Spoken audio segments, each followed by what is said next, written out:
This is a Dragon Blazer production, and I am the little boogeyman. All right.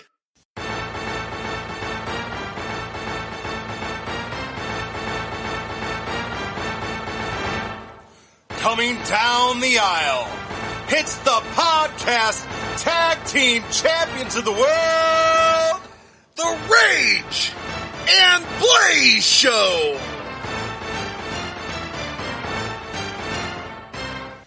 Welcome to another exciting episode to the Rage and Blaze Show. I'm Rage. And I'm Blaze. And today we are about to watch the 1992 Royal Rumble. It took place January 19th, 1992. This is the first Royal Rumble that'll be for the WWF Heavyweight Championship. Due to the results of what happened in this Tuesday in Texas, Jack Tunney vacated the title, stripped it from Hulk Hogan, and now the Royal Rumble match is for the WWF title.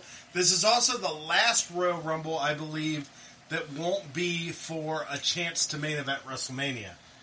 So after this Royal Rumble, we finally get the long-standing tradition we have today where the winner of the Rumble gets to choose their opponent in main events WrestleMania. Well, back then it was essentially you faced the title holder, and that there wasn't more than one world champion. There was the world champion. I don't know if anybody's won the Rumble and is like, I want the Intercontinental. This is a good point, but I'm just going based off, I guess I just kind of modernized that. But before we get to this Royal Rumble, which, I mean, we're just about to, this podcast is being recorded before the new Royal Rumble takes place this weekend. So we're pretty excited about that. But I think we kind of already touched base and talked about who we think. So we're going to go to some other big news in WWE, and that is the fact that WWE Network is being closed down. And it is being replaced and absorbed by the Peacock app. What do you think of this? It's like the Peacock app is now Boo from Dragon Ball Z. He just absorbs WWE Network and becomes stronger. I'm going to be honest with you. I think this is great for the customers because the WWE app, the WWE Network app, was $10 a month. So now you have a $4.99 a month option if you want to watch ads, or you can do $9.99 a month, no ads, and you still get the same WWE Network. You just get all the Peacock stuff included, so you're getting the same thing for the same price. Yeah, as a consumer, it's pretty good. Yeah, so this was actually, in my opinion, a good thing. Now, this is me just speculating. I have not heard nothing. Just me speculating. But now that they're going to be on the Peacock app, do we think we're going to get full versions of Raw? At least Raw, maybe not SmackDown. SmackDown, the full version is on Hulu, but it's a shortened version on Hulu for the Hulu gives you a shortened version of Raw. You don't get the full 3 hours of Raw. So, being on the Peacock app, I believe Peacock puts their shows that are on NBC right after they air. I don't know if it's the next day. I don't know enough about the Peacock app to know. I know with Hulu, it's usually like 5 in the morning the next day you get shows. My question is, will we start getting 3-hour versions of Raw on the Peacock app instead of having to wait 30 days or however long it is before they put Raw and SmackDowns on there? I know we get NXT right away on the WWE Network, but we don't get Raw or SmackDown. Being that Raw is on USA, which is owned by NBC, I'm not sure. Just makes me wonder if that'll be a perk. Well, here's a question. Do you know if the Peacock app puts new... I don't know if there is any good shows on USA right now, but, I'd have to look it up. I know what you're saying. Is there USA shows that show up there? right I think away. that's going to be the big decider. If they show USA shows live or day after, then yeah, probably. If not, probably not. And if anybody knows, you can write on our page or call in the hotline. This is continue ignoring us. That's been working out well for you. But I'm not as familiar with the Peacock app. I do have it downloaded on my TV, but I haven't paid for it yet. But now all of a sudden I'm probably gonna start paying for it now that you add WWE to it. Right. But I'm just asking these questions because it's intriguing to me. Because the way I usually watch wrestling to, not consume it to my wife, so she don't have to watch nearly as much wrestling. Yeah, we already forced her to watch it once a month or once a week. I tried to. Yeah, she has to watch old school wrestling with us once a week while we do this podcast. So old school. she likes old school though. But I guess my point is I always watch wrestling on my phone, so a lot of times I watch it on Hulu, and you don't get the whole 3 hours on Hulu. So what ends up happening is I eventually come home and I have to finish what I missed on the TV, which makes her still have to watch wrestling, just not as much. But if I can get the whole 3 hours on, like, say, the Peacock app, that'll change things for me. I'll be able to watch the whole thing without bothering her as much. Right. I do the same thing with NXT. I usually use Hulu to watch NXT, and I finish NXT on my TV because they also don't give you the whole 2 hours. They only give you an hour on Hulu. And I tried watching it on the WWE Network app on my phone, and for some reason, maybe it's because it's a brand new show, it just comes out. It seems like it buffers constantly. So that I'm looking forward to maybe the Peacock app being a little bit better than the WWE Network app. Maybe. I don't have those same issues on my TV, but on my phone, I've watched like old Monday Night Raws. I've watched NXT on there, and a lot of times it buffers constantly. And some nights is worse than other. But it's almost like you might as well just add commercials to my show because it'll buffer, and it's really annoying to watch. I hate dealing with a lot of Michael buffering. Yeah. So let's get ready to podcast and do this. Like what I did there? Yeah, I see what you did there. I like it. See what I did there? Nice. I passed it to you, and you just laid it up. Yeah. So those are basketball references. well, he was a WCW announcer. I know. Big. Yeah. Oh, the layup. I guess. The layup was the basketball. Yeah. Right. So without further ado, and this kind of works because it's the Royal Rumble. Let me do this a little bit better now. Let's get ready to rumble. But not yet because we got a few matches first. We'll get there. Okay, so the first match of the night is the New Foundation, which is Jim the Anvil Neidhart and Owen Hart, versus the Orient Express, which is Kato and Pat Tanaka, and with Mr. Fuji in their corner. And this is the first time we get to see Owen Hart without the blue blazer mask. And he has now tagged up with Brett's old tag team partner, Jim the Anvil Neidhart. So instead of the Hart Foundation, they are now the New Foundation. And they have these kind of very 90s checkered flag looking outfits, and I thought this match was really fun. Owen Hart is a blast to watch in the ring, and for an opening match for the Royal Rumble, it wasn't, obviously wasn't the greatest match ever that you'll ever see, but there was a lot of fun spots in this. Oh, I agree. I enjoyed this match. It was great seeing Owen without a mask. I thought Tanaka was really fun to watch. Not so much his partner, but I liked Tanaka quite a bit. And, Jim the Anvil Neidhart. They did some fun stuff tag team wise. Yeah. Some slingshots, some throwing them into each other. Yeah, Jim was kind of tossing Owen around there for a little bit. And then that was very fun stuff. Then Owen was tossing Jim around a little bit. It was a good match. It was a long match. Very long match, and it was pretty good. I think this seems to be pretty popular.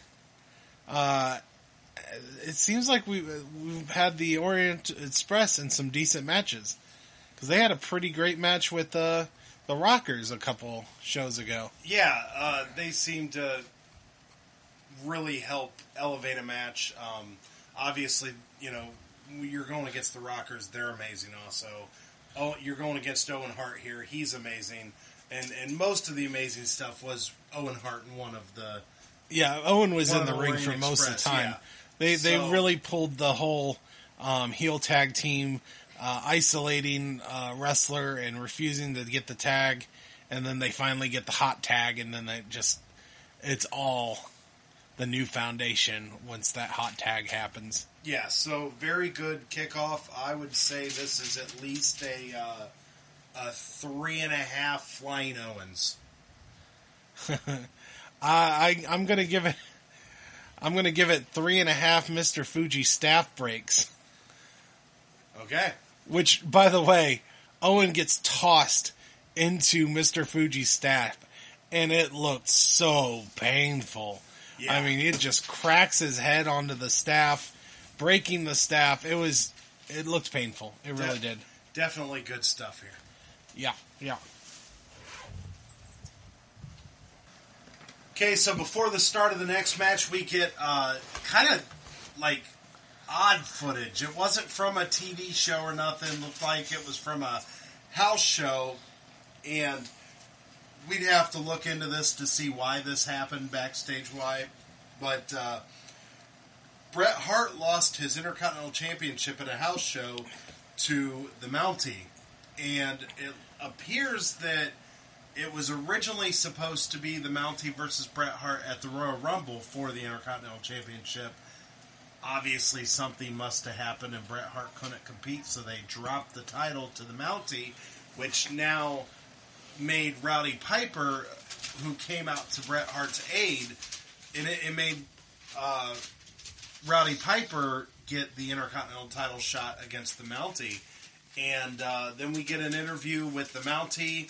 We get an interview with Rowdy Piper, which is fantastic as always. But then I was shocked. This match was pretty good. Rowdy Piper won the Intercontinental Championship. Yes. So this was a pretty decent, good match. It wasn't the best in the world, but it was a pretty good match. I enjoyed it. Yeah, I agree. I was going to give it 3.5 kilts.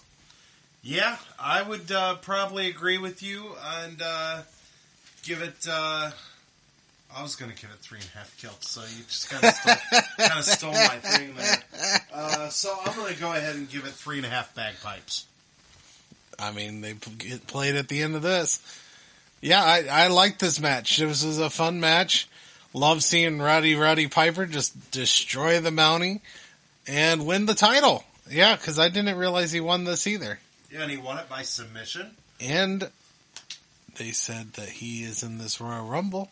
Yes. Oh, that's another thing. They said that Rowdy Piper is the first man in WWF history, and I don't know, this might be hold true. He might be the only man. I don't know.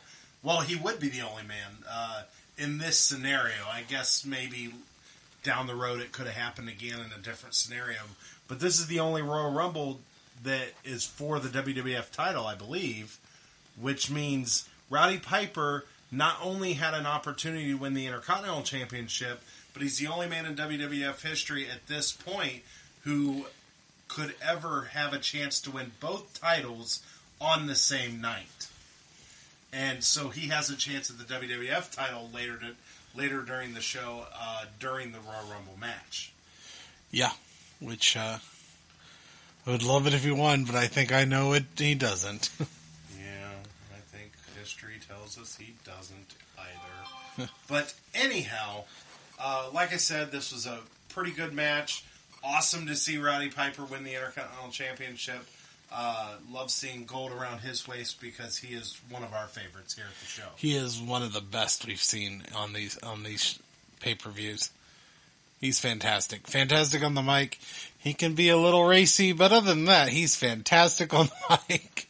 Always makes it interesting. Yes, he did. And his interview here was pretty fun, too. Yes. Okay.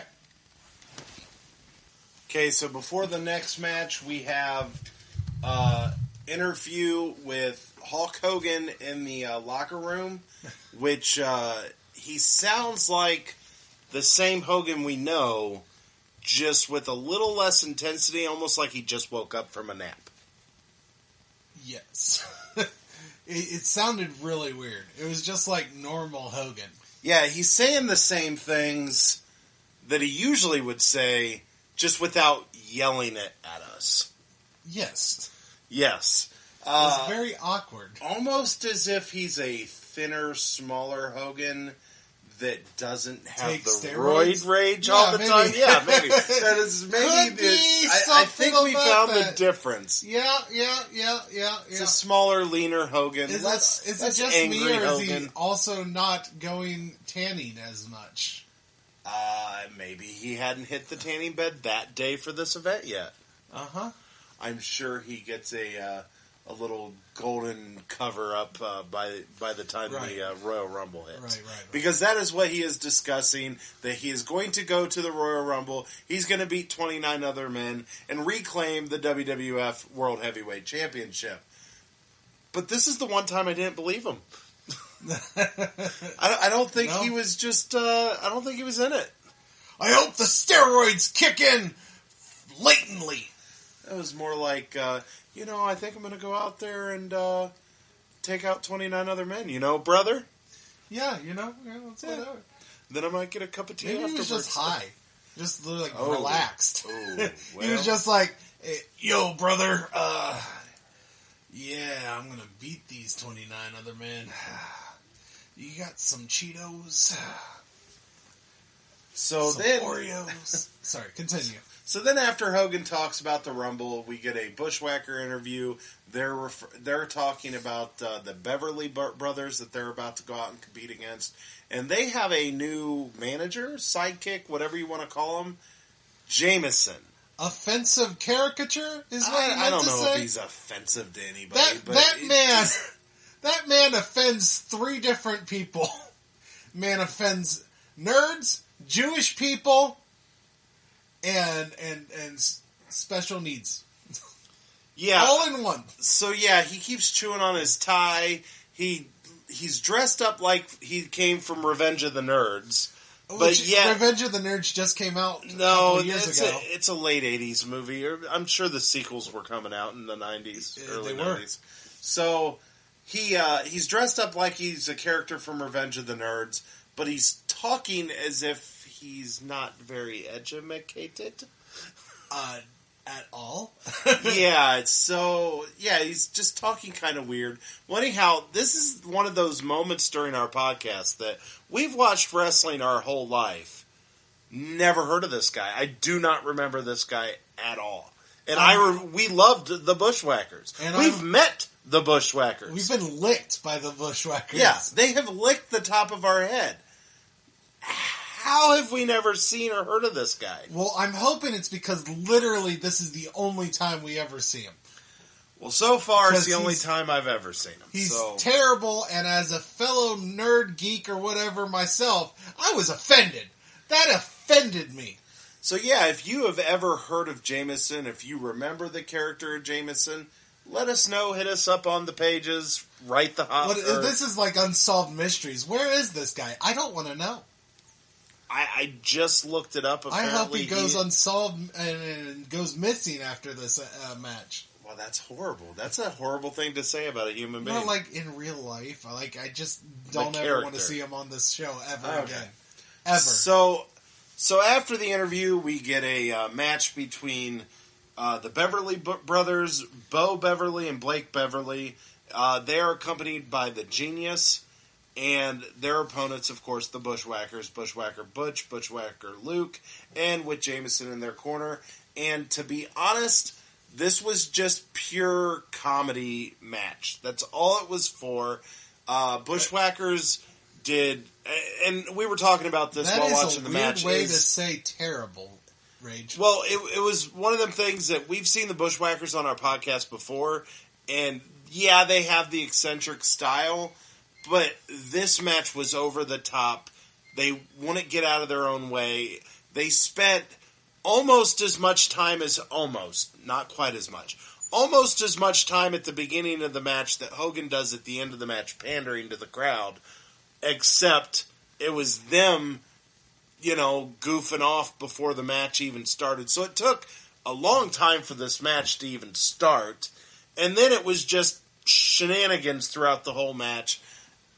It just wasn't that great of a match. I'm gonna give this, I legit tried to sneak the fast forward button while we were watching this. And we don't do that. We watch. Yeah, we got push through. integrity. We power through. I guess. So I'm gonna give this match 1.5 licks to the head. I'm going to give this match half a never show up ever again. Wow. So that's a half a point? This was... Their manager was shit. And the sad thing is I liked the Genius when he was with Mr. Perfect. And we got the Genius again. And did not do anything to save any of this.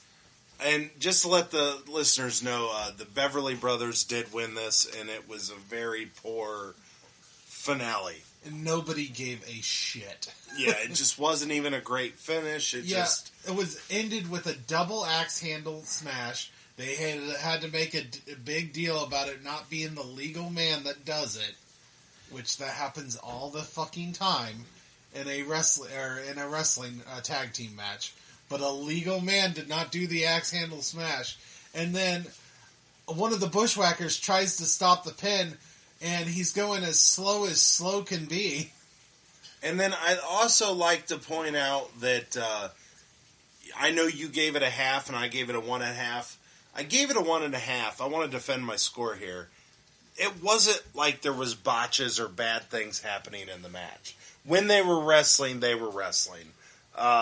It wasn't like it was a sloppy match. It was just too much filler comedy shenanigans to really let the match flow and be entertaining for me.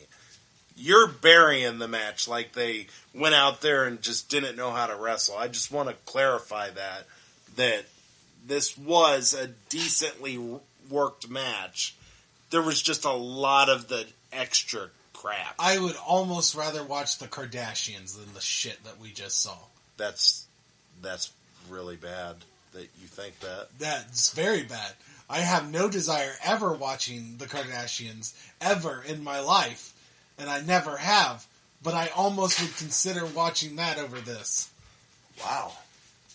Okay, well, so it sounds like Blaze is done with this match and we can move on. At least she has a big ass and a sex tape, I'm just saying. What the hell? Well, we don't know. Do you not know who the Kardashians are? Who are they? Seriously. Never heard of them. It's for the best. Okay, let's move on. Okay, so before the next match, we get a promo with the Legion of Doom. Love it when these guys talk. They're one of the best in this era on the mics. It's just such a rush, you know? What a rush. It's awesome. So they talking about their challengers, the Natural Disasters. So everybody comes out to the ring. It's the Natural Disasters, Earthquake and Typhoon with Jimmy Hart in their corner versus the Legion of Doom, Hawk and Animal. I have to say that I really enjoyed this match for the most part. It was one of the better big man matches for a tag team. My problem steers at the end of the match, how this match ends. But it ends with some controversy. But LOD gets counted out they're the champions, so they keep the titles, but the Natural Disasters win the match. But up until the ending, I thought this was a really well-worked match. I was enjoying it, and I had an intention of giving it a really good score, but after the ending, I'm going to just go in the middle. I'm going to give it a 3.5 on the Richter scale. Yeah, that's about where I put it. The Richter scale. Nice. Just not catching Yeah, up? I just caught that. But yeah, it was a decent match. You're right, and the ending was a little. I mean, this is obviously just setting up for more feud. So yeah, and we might be getting the continuation of this feud in WrestleMania. So maybe that actually a better is match. the right ending. Maybe, and we don't know yet. But obviously, at the end of the match, there's a Jimmy Hart interview with the Natural Disasters, claiming they're going to see their lawyers. They won the match. They should be champions. They beat LOD. They should be champions. Obviously, we know the rules of wrestling, and that's not how that works. Countout does not make it change hands. So here's the interesting thing. Let's say we do get a continuation of this feud at WrestleMania, but I know there's couple months before, so you never know if that's still what's going to go on by the time WrestleMania hits. And I don't remember the WrestleMania 8 card, so I couldn't tell you if this match is there, but maybe to solve the issue, it's disqualification, no count out. Yeah. I mean, that would be cool to get some kind of a specialty match based off of what happened here. Yeah. So that'd be kind of I always like it when that happens. Yeah. I'm going to give this match 3 poor woman who has to do the Natural Disasters laundry. Dear Lord, you really dug for that one. Okay. Specifically earthquakes.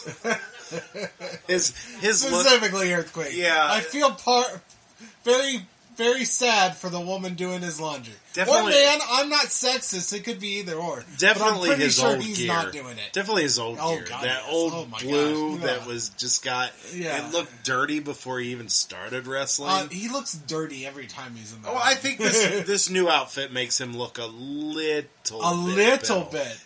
Adding the color much. to it. But the plain blue, like the light blue, really made him look almost homeless. Yeah. It was not a good look for him. Yeah. And I can't believe he kept going. I don't know about so homeless. long. He looks way too malnourished or way too well fed for being a homeless guy. Well, he looks like in which a homeless guy would dress.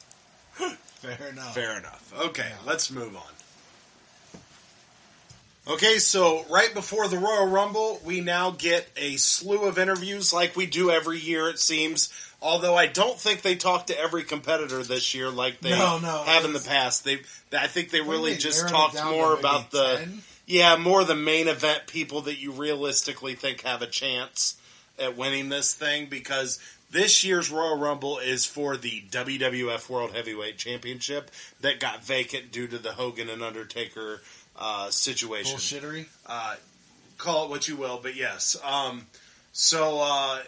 First interview we get is Roddy Piper. He talks about his Intercontinental Championship win and how he can be the first man in history to win both titles on the same night. Which, I know it doesn't happen, but damn, would that be awesome. That would have been awesome. Don't ruin it. Well, I think we've already talked on the show that Roddy Piper has never won a title, the World Championship. Yeah. But it would be amazing. We also get a Ric Flair interview talking about him being the real World's Champion. Matter of fact, we actually get 2 Ric Flair interviews during this, which was very interesting. We get to hear from The Undertaker. We get to hear from Hulk Hogan. We get to hear from Macho Man Randy Savage. And the one that I was super excited to hear from, we have heard from the Heartbreak Kid, Shawn Michaels. Oh my gosh. And they gave him like an actual interview. An actual interview. And we got the footage. Apparently it happened a week before the Royal Rumble. Shawn Michaels has turned on Marty Jannetty, super kicked him during the barbershop, and threw him through the glass. And he is not going to be in the Rumble because Shawn Michaels just injured Marty Jannetty. And I am so excited that from here on until his retirement, we now have the Heartbreak Kid, Shawn Michaels, to talk about on our podcast. No longer the Rockers. He is a singles wrestler and on his way to superstar glory. It was a good interview, too. It was very good. And one of the best heel turns of all time. Of all the times. Of all the time. All the time. So you have a problem with me talking about the Facebooks? The I get Twitters, this from Santino Marella. Uh-huh. The way he talks. It's okay for Santino Marella. Yeah, for all the times. All the times. And the greatest of all the times. I like Santino.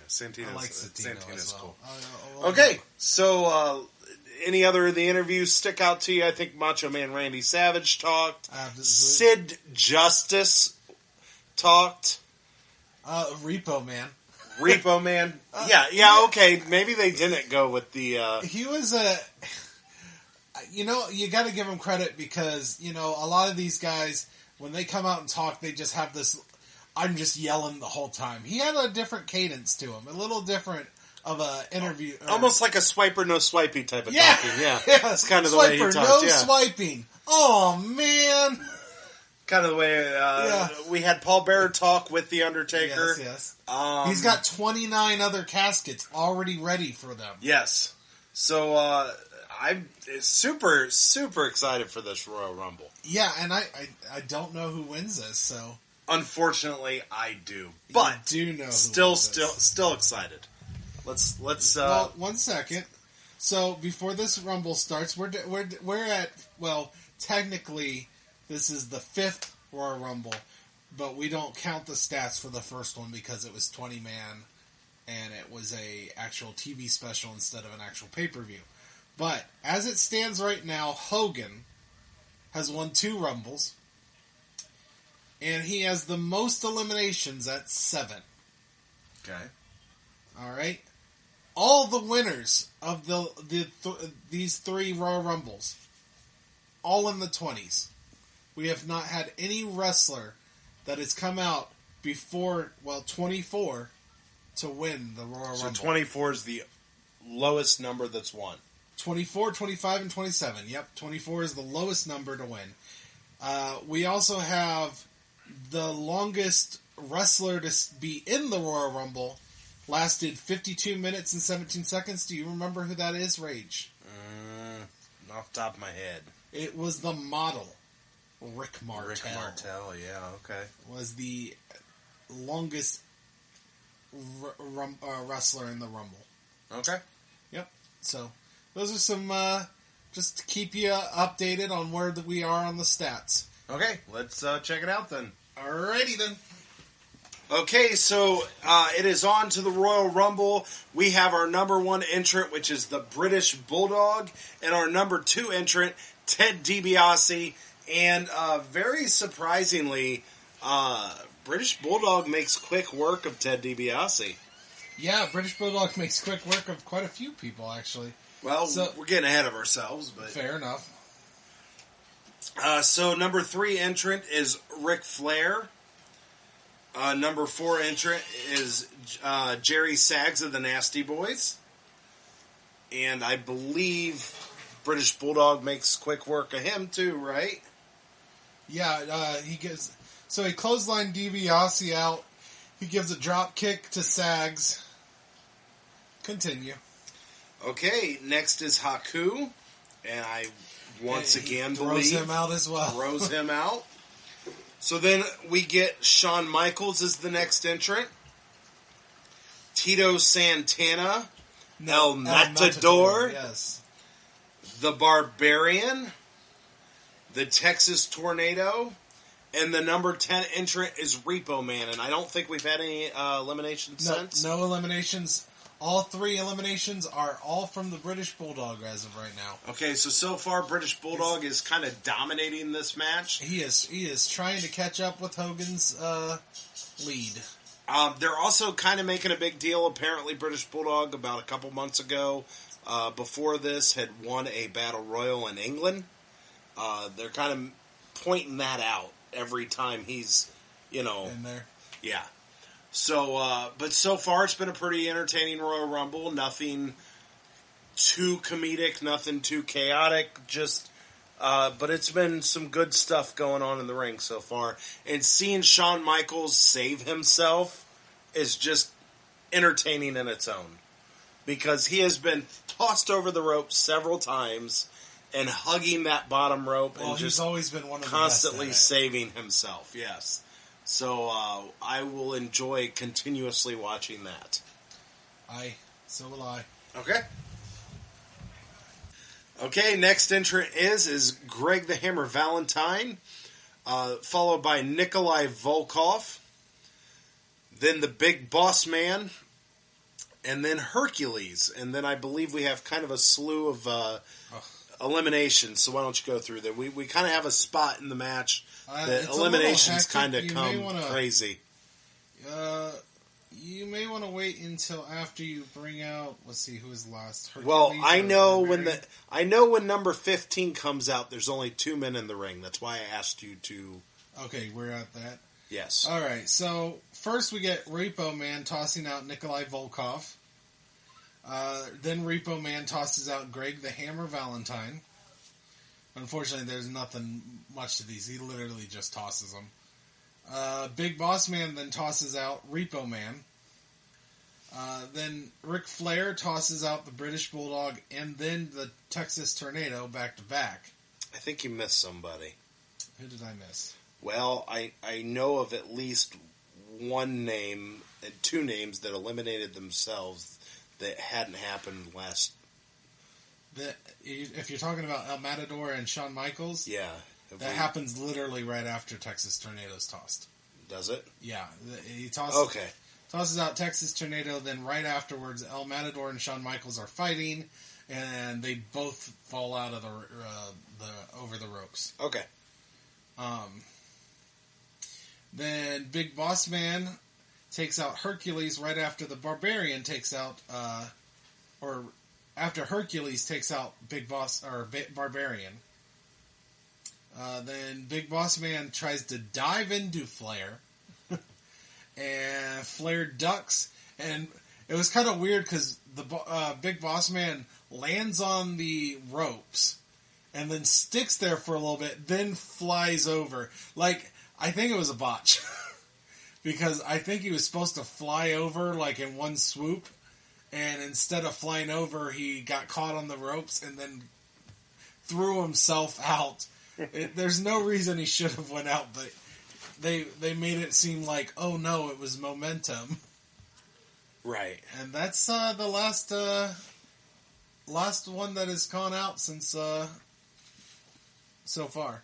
Okay, so I'm going to name all the way to 20 and nobody else has been eliminated? Nobody else has been eliminated since Okay, Big Boss Man. number 15 is Rowdy Piper. 16, Jake the Snake Roberts. Number 17, Hacksaw Jim Duggan, who we get to play a game called Who Wore It Best. No, we don't, because there's no question. Rowdy Piper and Hacksaw Jim Duggan both are wearing the same trunks, and who wore it best?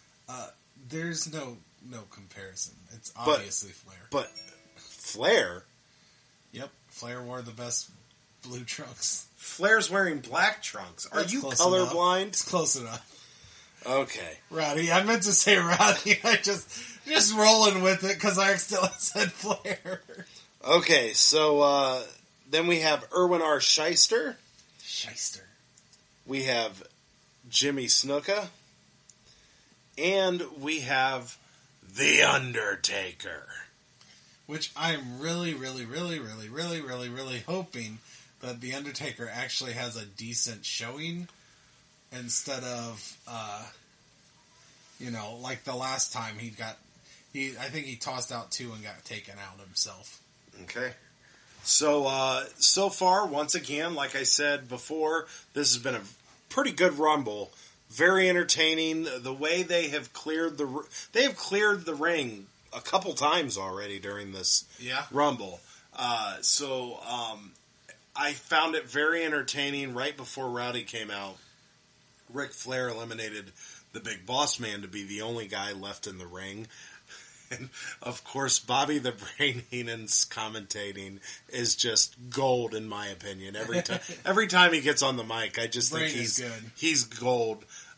He declares Ric Flair the winner in the middle of the Royal Rumble. He says, he's the new world champion. Look at him. He's last man standing. He's the winner. And Gorilla Monsoon had to remind him that's not how it works. And he's like, it should be. And every time somebody comes out and has to fight with Flair, Bobby the Brain points out that that's not fair. He also, yeah, exactly. I was just about to mention that when Piper came out, they were like, that's not fair to Ric Flair! But you just mentioned it, so. Yeah. So, it's pretty entertaining to hear. Like, when there was a 2-on-1 situation at the beginning of the match, and then British Bulldog eliminated the other guy, he said that's not fair because now it's a 1-on-1 and not 2-on-1. It's like Bobby the Brain has a great way of just communicating on the mic and sounding more ridiculous than you, believe it or not. Give it time. Okay, let's keep this going. I still have time to hone my skills. Okay, so I'm going to just go ahead and go through the remaining participants without worrying about eliminations, and then we'll get... just do that all at once. Okay, so number 21 is the Macho Man, Randy Savage. Number 22 is the Berserker. Number 23 is Virgil. Number 24, Colonel Mustafa. 25, the model Rick Martel. 26, the immortal Hulk Hogan. Number 27, Skinner. 28, Sergeant Slaughter. Number 29, Sid Justice. And then number 30 is the Warlord. Alright, so Undertaker clotheslines Jimmy Superfly Snuka, takes him out. Randy Savage takes out Roberts and then jumps out, but apparently, and I never knew this, but apparently if you jump out and nobody throws you out, you can go over the rope, and not be taken out. Yeah, this is the first time I've ever really noticed this. I can't recall it happening any other time. But yeah, according to the commentators, apparently you can jump over the top rope without being thrown over the top rope, and you're not eliminated. Yeah, I don't know I how don't this know if ends. this is true, but... I don't know how this ends, but I think it'd be awesome if Macho Man ends up winning this, and then they take it away because he was supposed to be eliminated. Because I've never heard that rule. Yeah, this is the first I've heard that as well. I don't know. It's the first time I've ever heard of it. Yeah, that's weird. Then Randy Savage ends up taking out Mustafa. Hogan then clotheslines Undertaker and then Berserker, taking both of them out. Bullshit. I'm not happy. Sorry to hear that. Hacksaw and Virgil apparently were fighting and took each other out. Really didn't get seen, and even the commentators mentioned that were they both out, and I did. Nobody, the camera didn't really show it. Yeah. Rick Martel clothesline Skinner, taking him out. Then Sid Vicious tosses Sergeant Slaughter into the turnbuckle with authority. Yeah, this was taking him out. Really good elimination. Oh my gosh. Sergeant Slaughter, like a torpedo, went over the turnbuckle. Not just the ropes, the turnbuckle part, in the corner, and just launched outside. It looked brutal. This was awesome. Yeah. I guess I technically mean Sid Justice, but he'll always be Sid Vicious in my heart. Then we had another interesting one. Piper pulls IRS out by his tie. Yeah. Yeah. Then Hawk and Sid work together and take out the Barbarian. And then Sid pushes out Piper and Martel. So, sadly, Rowdy Piper will not be the first person to win both titles. On the same night. And to be honest, I'd have to look it up. He was the first person with the opportunity. But the question is, has anybody ever done it? Well, no one has, because this is the only Royal Rumble where you can win the title with the... okay, but was there ever a scenario where...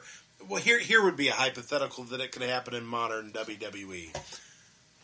Could a person have won the Intercontinental Championship on the night of a show and then maybe cash in the Money in the Bank later in the night? I'm almost positive that's never happened. Be an interesting scenario, wouldn't it? It could be. I can't wait till we get Money in the Banks. Holy shit. When those start showing up, they are some of the best matches. Yes, I completely agree. Money in the Bank is a very fun one to watch. And really, any of the ladder matches are really fun matches to watch. Yeah, and we haven't got a ladder match on our show yet, have we? No, I believe... I don't know if it was the very first ever in wrestling history, but the biggest first one I can remember would be Shawn Michaels versus Razor Ramon, and I believe it happens WrestleMania 10. So we're getting close. I'm not sure if they do. I don't know if that's the second time they do it or if that's the first time, because I think they do it twice. I can't remember if WrestleMania comes first or if they do it like at Survivor Series first or something.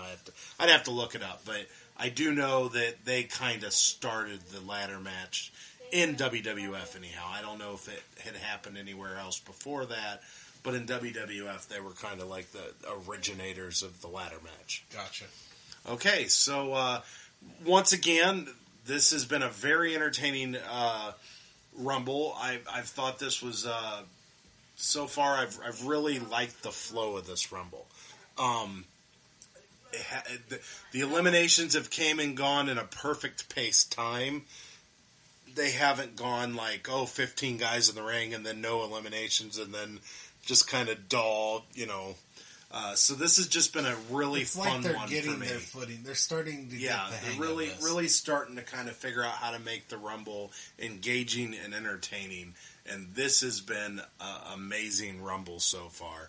And I just want to repeat how great the Sid Justice elimination was with Sergeant Slaughter. I feel that was fantastic. It might be one of the best eliminations I've seen in Rumble history, and I've seen modern Rumbles, and I don't know if I've ever seen a man launched like a torpedo the way Sergeant Slaughter did. I feel bad for Sergeant Slaughter's shoulder. That looked breaking news. I think Slaughter's done as an active wrestler. I think this might be when he starts becoming a backstage personality. Right. Because that might have just done it for his career, because it looked brutal. It did look brutal. Okay, let's. We're down to the final four. And let's point this out. Slaughter is not a small man. Right? Yeah, he could have done that to a smaller wrestler, but no, he did it to Slaughter. He did it to a giant and it looked big amazing. Guy, and it still looked like he threw him with authority. So who do we got here in the final four? We got Hogan, Flair, Macho Man, right? Sid Justice and Macho Man? Yeah. That is our final four. That's a hell of a final four. And there's an asterisk next to Macho Man's name. We don't know. I think there's an asterisk. We don't know if he's officially in this thing. But I still would not mind that win. So, all right, let's check this out. Okay, so we're down to the final four, and it actually goes by very quick. They did not drag this out very long. A lot of times I feel the Royal Rumble really kind of emphasizes that final four, but this final four was kind of quick. So we had Randy Savage. He was the first casualty of the final four, and he got eliminated by... It was really Sid Justice trying to eliminate him, but Ric Flair ended up coming up from behind. Sid Justice is trying to throw out Macho Man, and Ric Flair just knees him from behind and helps, knocking out Macho Man. So they both get credit for the elimination, and then Sid Justice, who, keep in mind, is a face at the time, eliminates Hogan, which really pisses Hogan off because apparently in Hogan's world, he must believe all good guys are supposed to help eliminate all bad guys in the Royal Rumble, and the whole every man for themselves only matters if it's not Hogan involved. Yeah, Hogan is the heel here. Yeah, they obviously don't present it like that, but Hogan is a poor sport about getting eliminated. Flair is literally on the ground, and Sid Justice, he grabs Sid Justice's arm while arguing with Sid Justice and forcefully tries to help Flair eliminate Sid Justice. Now, who is the heel in this scenario? I say Hogan. Not according to the WWF. So anyhow, this was one of those moments that any modern wrestling fan would look at this as a heel move on Hogan's part. But because of the way the WWF presented Hogan, that is not how they spin this, I do not believe. I'm sure they don't. So Sid Justice ends up getting eliminated, and Ric Flair ends up winning and becoming the new and undisputed WWF World Heavyweight Champion, in which he wins and literally dips out as quickly as he wins. Reason for this is because Sid Justice and Hogan start having a little face-to-face, and referees get involved and they try to separate them. They're obviously building up to a WrestleMania 8 match. So, for one, we actually don't get 30 minutes of Hogan posing at the end of this pay-per-view. This is true. This might be the shortest pay-per-view in wrestling history, and it's because of the lack of pandering at the end. But Hogan still makes Ric Flair's win about himself by... Very true. Very true. By doing the stare down with Sid... To build up his next feud. Yes, I agree. But... luckily, we also whining about being tossed out in a every man for themselves Rumble. Yeah, heaven forbid. Hogan's a bitch. Wow. Watch the Yokozuna documentary, and you'll feel even stronger about that saying. But we'll talk about that at a later time. We have WrestleMania 9 coming up next year, so we will discuss what I'm talking about then. Okay. So anyhow, before this pay-per-view ends, we do get an interview with our new World Wrestling Federation World Heavyweight Champion, and he says some things that really kind of made me go, one of the things he said is, I have reached the top of the mountain, and until you have held the WWF World Heavyweight Champion, then you have not reached the top of the mountain. Which to me was a very, very pinpoint way of saying this is higher and more prestigious and better than any WCW world title I have ever held. Maybe I'm reading into it too much, but it really, really felt like that was what he was basically saying, which was the closest in this time back. What really the rule is that no other wrestling organization exists except for WWF, and that held true in the aura of the wrestling business for WWF until probably DX invades WCW. Was probably the first time of any other wrestling company has legitimately been acknowledged. But that's kind of the truth in the WWF/WWE world, is we don't discuss that there is a wrestling world outside of our hollowed halls. You know what I mean? Right. So the way Ric Flair was talking was probably like the closest we have ever gotten. And the fact that he brought in the big gold belt, that there's an existence of another company out there without ever flat out saying there's another company out there. I am shocked that Vince McMahon let Ric Flair win this Royal Rumble. I'm actually very shocked also because he's not one of Vince's homegrown guys. Yeah. Which really Maybe shows that you... helps you realize that Vince at least recognized that he somehow managed to get the best of the rest. Yeah, and, I know a lot of people say that if you're not one of Vince's guys, you'll never reach that pinnacle, but to be honest, it's not 100% true. It's just rare. Because we just saw Ric Flair win, but look at who else we have seen win the title. Booker T has been a champion in the WWE. But wasn't that after WCW went under? And Ric doesn't Flair matter. pretty much brought him out? A lot of people argued that they still wasn't. If you wasn't one of the homegrown WWE guys, Yeah. A lot of people argued after WCW went belly up that they held back those guys. Like DDP was one of them that they kind of talked about. Just sad. I love DDP. But in reality, Booker T broke that barrier. Goldberg broke that barrier. He's been a champion multiple times. And back when he first came back, not recently. I'm just saying, there has been guys that have broke that theory that people assume if you wasn't a homegrown Vince guy, then you have no chance. And a lot of people, I think, after the fact, sour grapes, say, well, it's because I was a WCW guy, blah, blah, blah. But if you look in the history, if you're good enough, Jericho, Benoit, Eddie. Now, I know none of them were world champion holders in WCW, but they came from WCW.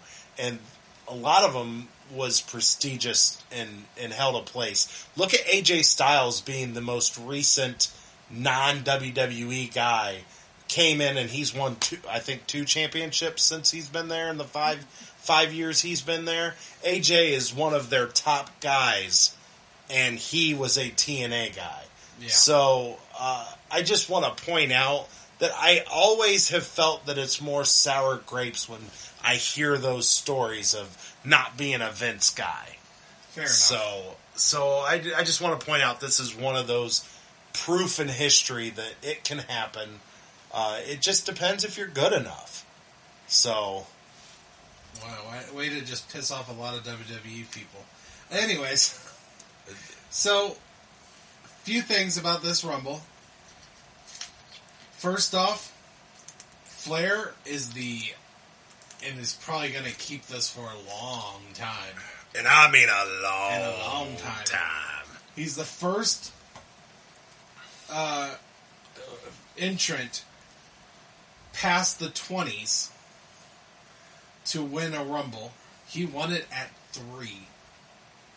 And I don't think anybody else wins it that's that early. I think, isn't Rey Mysterio the first one to actually win it at 1? No, Shawn Michaels was. Oh, well, that's right. Shawn Michaels won it at number 1. And I don't think Rey Mysterio won it at number 1. Maybe he might have been 2. I think Chris Benoit was the only other guy. And then... we'll find out later. Yeah. Sid Vicious has the most eliminations in this Rumble he had 4 by himself, and then he had 2 where he assisted. Where technically he pretty much gets the throw out of Macho Man, but him and Hogan threw one out together. So, asterisk 6. Mm-hmm. But that doesn't beat the record, which is Hogan at 7.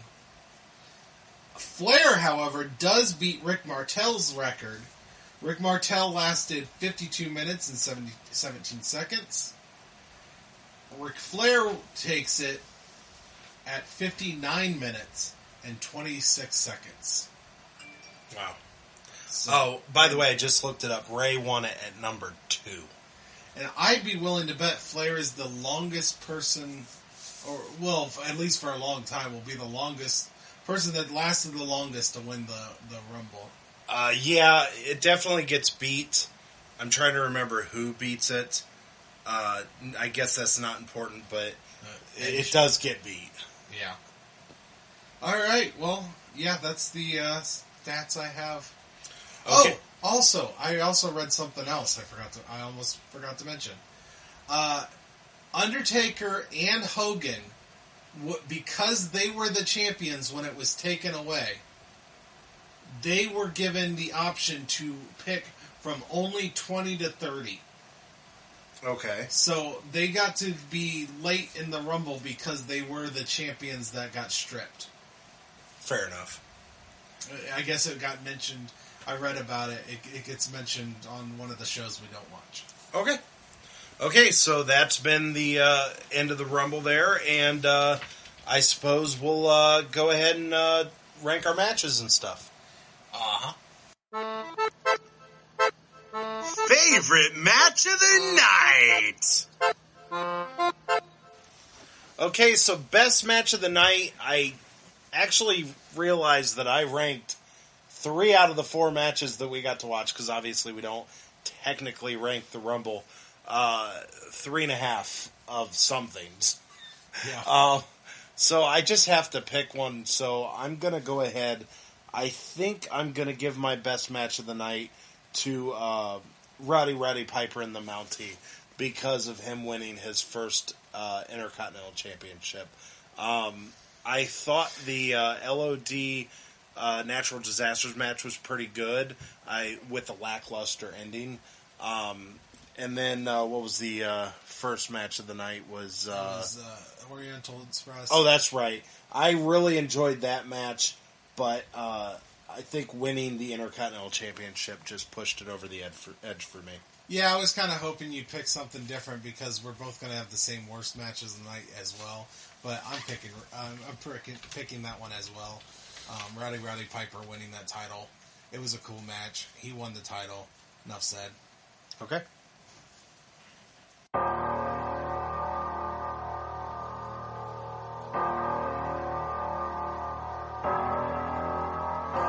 Worst match of the night.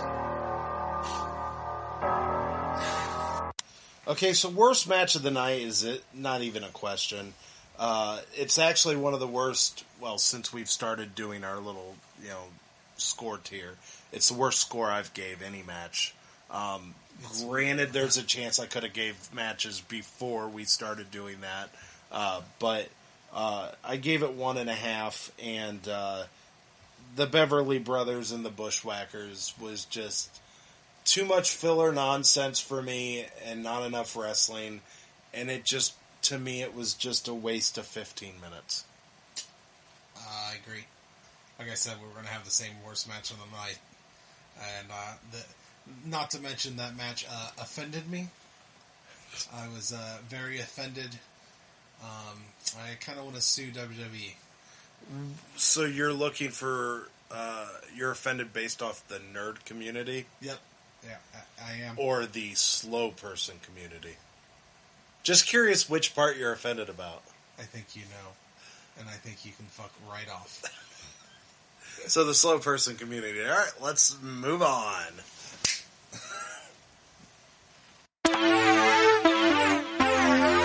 Royal Rumble rankings.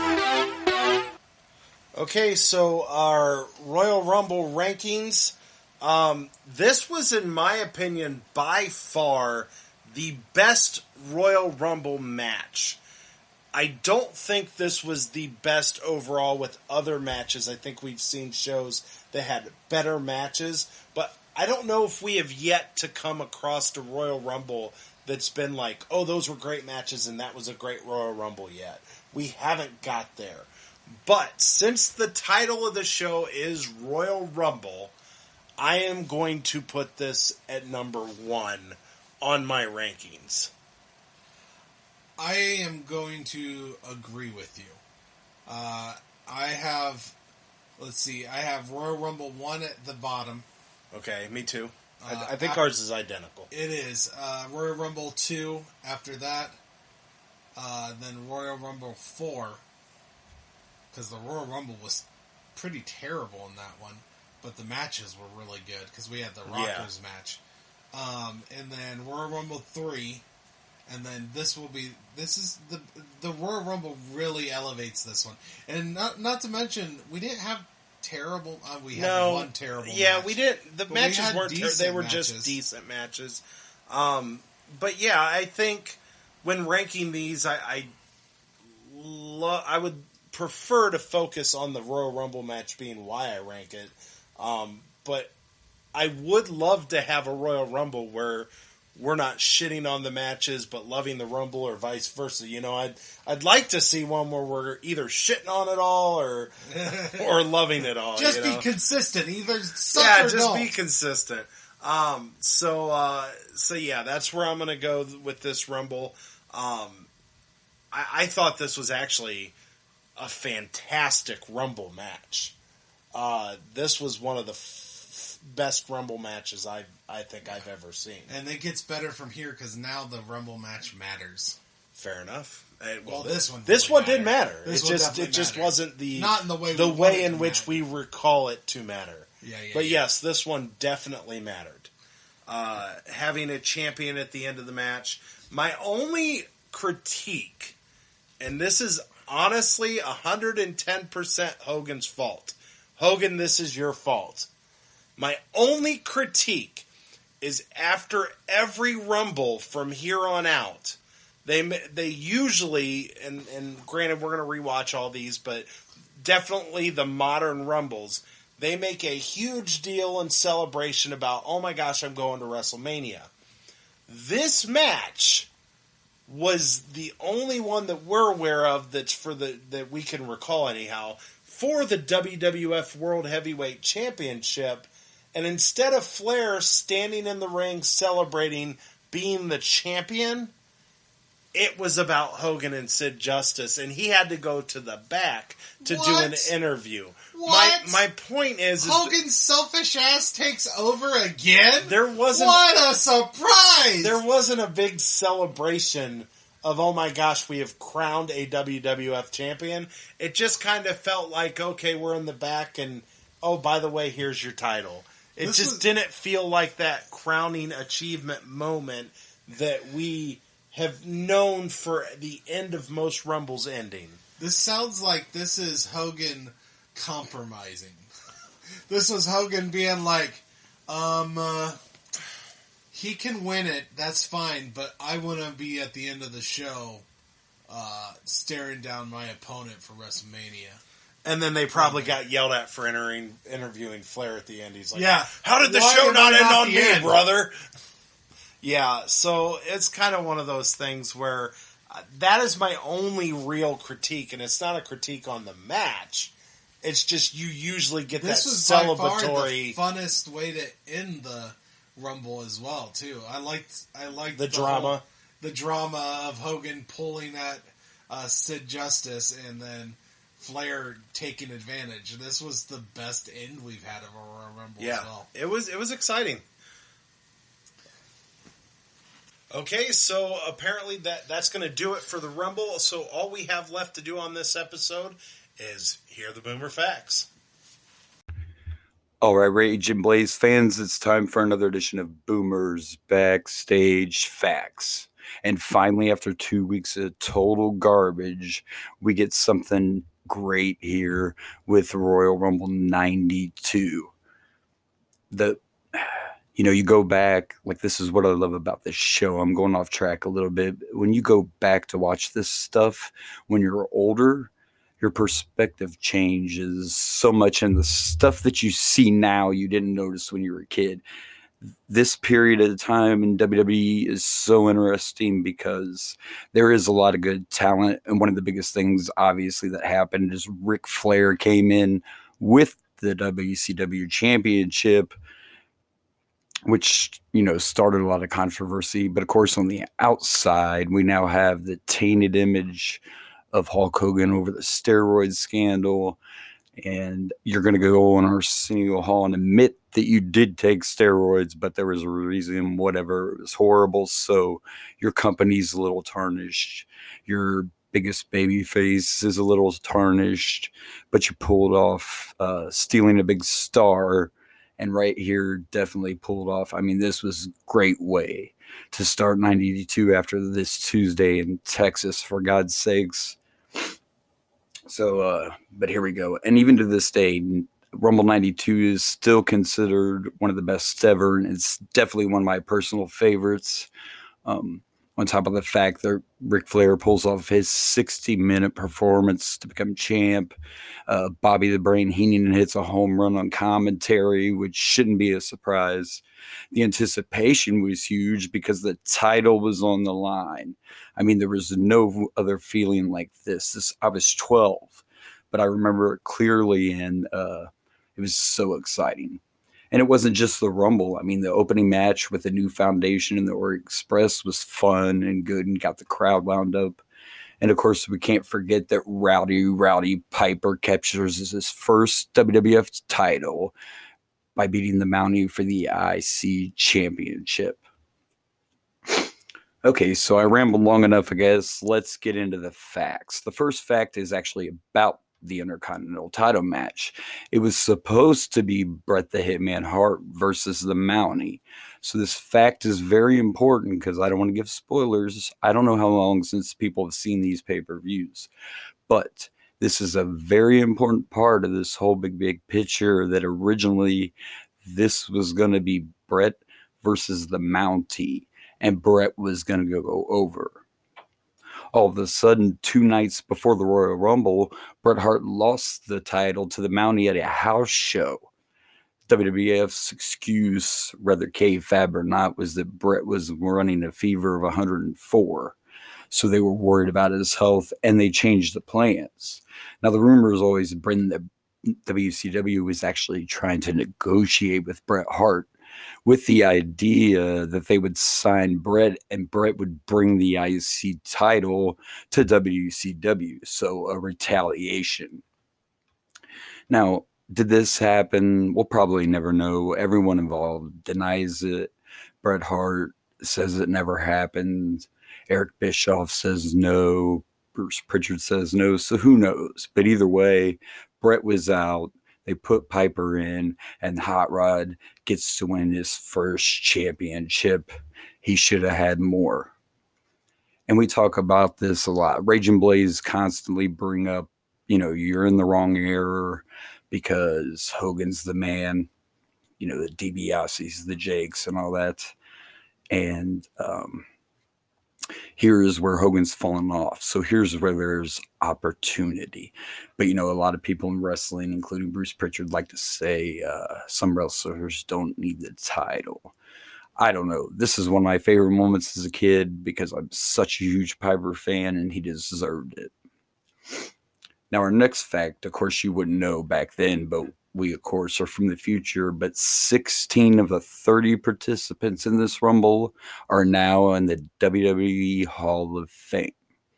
Yeah, they are DiBiase, Flair, Shawn, Tito Santana, Kerry Von Erich, Greg the Hammer Valentine, Nikolai Volkov, the Big Boss Man, Rowdy Piper, Jake the Snake, Hacksaw Jim Duggan, Superfly, Macho Man Randy Savage, the Iron Sheik, Hulk Hogan, and Sergeant Slaughter. And you even have Hall of Famers on the undercard, and the Legion of Doom and the Bushwhackers, not to mention the other men on the card that are future Hall of Famers, like Undertaker for sure, Earthquake, the British Bulldog. I mean, the star power in this Rumble is just unbelievable. This is hitting a home run after 2 pay-per-views that you kind of want to forget ever even happened. Now, our next fact is that Bobby the Brain Heenan was actually the one that said Flair should enter at number 1, go all the way, and win the title. Bobby Heenan's side of the story is that in classic Vince way, Vince changed Flair to entry 3 because that was his idea. Hey, Vince is the boss. Say what you want.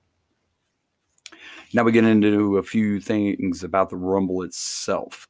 Brian Knobbs of the Nasty Boys was supposed to be in the Rumble. Jerry Sags came in at number 4. On the show to explain it, the WWF said Knobbs missed the event because of a separated shoulder. The truth is, 2 weeks before the Rumble, the Nasty Boys and IRS were leaving a house show and were attacked by a group of men. A 20-year-old was accused of stabbing Knobbs and charged with aggravated battery. Like, wow, you're still, this is the early 90s. Excuse me. So this is still like all the boys drive everywhere. They're staying at kind of hotels and they're going to bars, whatever. But yeah, Knobbs wasn't there because he was stabbed. Haku took Knobbs' place. And now we go to a fact about, I think, one of everybody's favorites, right? Marty. Wow, Jannetty. Originally, they were going to put Marty in the Rumble. But a couple of weeks before the Rumble, he got into an altercation with police in Tampa, Florida. They found drugs and paraphernalia on him. So the WWF decided to use the barbershop segment. It just happened. Sean put him through the window. So they wrote Marty off to TV because, once again, he's in trouble with the law. And of all the people to replace Marty, it was Nikolai Volkov. It was a very strange choice at this point. The last time Volkov wrestled for him was 1990. I mean, he was booed and he only lasted 1 minute, being eliminated by the Repo Man. Yikes. So earlier I mentioned about, the star power and all the Hall of Famers in this Rumble. Well, believe it or not, there are 3 participants in this Rumble that at one time held the WWE Championship, but this was their only Royal Rumble. Sergeant Slaughter, Colonel Mustafa, and Sid. Of course, Mustafa, aka Iron Sheik, was way past his prime. He left by summer. He was done wrestling. And now that the old America versus, Saddam and all that was over, Slaughter was slowing down on his in-ring career. Of course, Sid was supposed to be the replacement for Hulk Hogan, this big star, blah, blah, blah, blah. He was out in April over a drug test dispute. Now, Sid came back in 95, stayed till 97. He won 2 world championships, but he was never in another Royal Rumble. Yeah, some juicy stuff here. Sid, you could do a whole episode on Sid. Okay. I mean, Sid was money, but Sid had a lot of issues. It's just, yeah. All right, so the Rumble came down to Hogan, Sid, and Flair, and if you watched along or you listened, you know that Sid snuck up behind Hogan and tossed him out, and this led for the fans cheering for Sid. They loved that Hogan got thrown out, but, the issue here was, people were getting tired of Hogan, and not only that, with the steroid scandal and the Arsenio Hall thing, he pretty much, he killed his character, he killed himself. But of course, it's Vince's boy, so the WWE edited the cheers to boos and made the commentary team re-record to push the fact that Sid was the bad guy. You thought they pushed Roman down your throats? I mean, and this continued in WCW. I mean, I just listened to an episode of 83 Weeks with Eric Bischoff. I'm not getting paid to plug. But he talked about how they would plant Hogan merchandise at the ringside area. Just give people stuff, but here, act like a Hogan fan. Yeah, wrestling's changed a lot. All right, and of course, as we all know, Ric Flair won the Royal Rumble and his first WWF Championship. This was actually his 9th World Championship, and he became the second man to hold both the NWA and the WWF title. The first man was Nature Boy Buddy Rogers. Now, he won the NWA title in 1961, but he was literally handed the WWF Championship in 1963. That's when it was first introduced, and the kayfabe story is that he won the belt in a tournament in Rio de Janeiro. Now this is familiar for those of you who don't know. Pat Patterson was given the Intercontinental title when it was reduced, and he won it in a tournament. You know where the tournament was? Rio de Janeiro. Amazing. So now we're on to our last fact, and this is all going to boil around and go right back to where we started with the steroid thing. The last fact is the Royal Rumble saw a huge drop in buy rate. In 1991, there were 440,000 buys for the Royal Rumble. In 1992, there were only 260,000 buys. Yikes. Every pay-per-view in 92 went down in buy rates. And unfortunately, this was not because of a bad product. I mean, they weren't perfect, but they had a lot of star power. We're about to see a lot of good stuff, especially for being in the 90s. But it was Hogan being damaged goods, and it was the company being tarnished from the steroid scandal. And the deeper we go into this, I know Blaze and I argue Blaze is not a Hulk Hogan fan. I am, always will be, but I'm also realistic. But remember, too, that I'm a Hulk Hogan fan. Hulk Hogan and Terry Bollea, look at it how you want. I look at Hogan as the wrestler and not the rest. But the point here I want to make at the end of this, and we're going to see it more, is whether you love him or hate him, you cannot argue that Hulk Hogan might be the most polarizing character in wrestling history. I don't know if anybody's ever affected and changed the game as much as Hulk Hogan, but that's just my opinion, and everybody's entitled to that. All right, so if you want to follow me, I'm on Facebook at Tim Boomer Chase and on the Instagram at Chase Tim. So for now, that is Boomer's Backstage Facts. I'll see you next week, Rage and Blaze fans.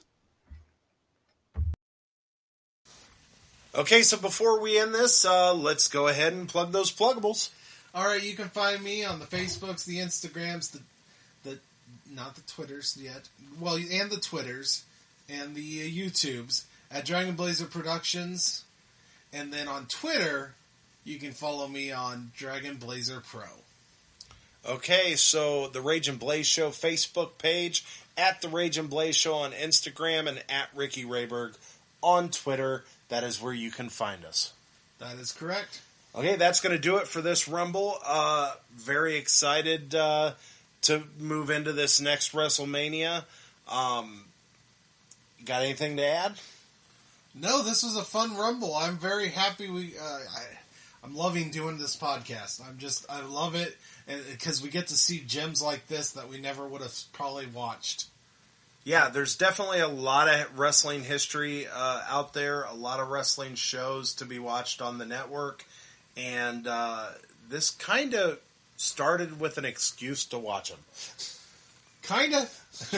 So, hope you're listening along. Hope you're watching along, because there's some great wrestling. Can't wait till we move in further into the Attitude Era. I'm looking forward to that. And pretty soon we're going to get into 93, the beginning of Monday Night Raw, which really changes a lot of what they do and how they do it. So very, very excited to continue this podcast.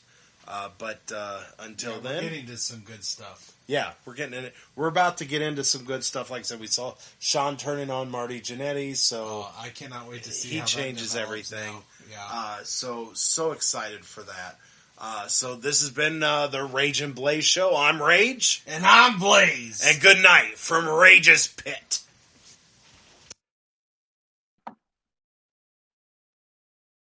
Hey everyone, this is Blaze from the Rage and Blaze and the Boomer and Blaze Show. Thank you for watching. Please like and subscribe for more wrestling content.